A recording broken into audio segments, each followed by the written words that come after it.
નમસ્કાર, હું છું સિતાબ કાદરી અને અત્યારે આપ જોઈ રહ્યા છો કે હું ઐતિહાસિક જે ગ્રાઉન્ડ કહેવાય છે પાલનપુરનું જોર ફિટ ક્લબ ગ્રાઉન્ડ કે જે દેશ અને વિદેશમાં, ભારતમાં તો છે પણ દેશ અને વિદેશમાં એનું નામ છે.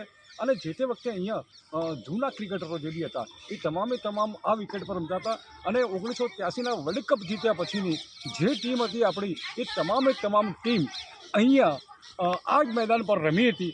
અને એ વખતે જુનિયર તરીકે સચિન તેંડુલકર જેવા અત્યારે ક્રિકેટના ભગવાન છે, ક્રિકેટના મહાન છે, એ પણ અહીંયા આ જ ગ્રાઉન્ડ પર રમ્યા હતા. અને એ આ એક જ ગ્રાઉન્ડ છે કે જેને લઈ અને ઘણા વાદ વિવાદો હતા.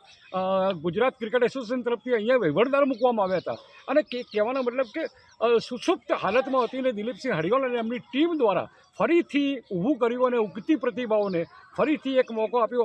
આ એક એવું ગ્રાઉન્ડ છે કે અહીંથી ઘણા બધા રણજી રમ્યા છે, ઘણા બધા ઇરશાદ સમજો, દિલીપ સમજો, શોએબ છે, પરવેઝ કાજી છે, હિતેશ કોઈટિયા છે, અને ખાસ કરીને ઉર્વિલ પટેલ એક એવી વ્યક્તિત્વ છે કે જે અત્યારે આઈપીએલ રમ્યો છે. અને આઈપીએલ રમ્યા પછી એને મહેન્દ્રસિંહ ધોનીની ટીમમાં પણ છેલ્લે રમ્યા અને અત્યારે ઇન્ડિયાના દરવાજા ખખડાવી રહ્યા છે.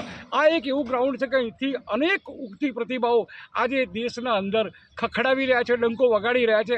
અને આ જે ગ્રાઉન્ડ છે ને, આ બનાસકાંઠા ક્રિકેટ એસોસિએશન છે જે ઘણા વિવાદોમાં હતું. અને આટલા બધા ગરમાઓ વચ્ચે આજે એક ખુશીના સમાચાર એ છે કે બનાસકાંઠા જિલ્લા ક્રિકેટ એસોસિએશનના પ્રમુખ તરીકે એક્સ MLA ડીસાના શશિકાંતભાઈ પંડ્યાની વરણી 96માંથી 76 સભ્યો હતા અને 4 ફરીથી આવેલા 80 સભ્યોએ એમને સર્વાનુમતે એમને વિજય ઘોષિત કર્યા છે. અને બનાસકાંઠા જિલ્લાના હવે પ્રમુખ તરીકે શશિકાંતભાઈ પંડ્યા છે. અને શશિકાંતભાઈ પંડ્યા આપણા ગૃહમંત્રી અને BCCIના જે અધ્યક્ષ છે જય શાહ, એમના બહુ ઘરોબો સંબંધ છે.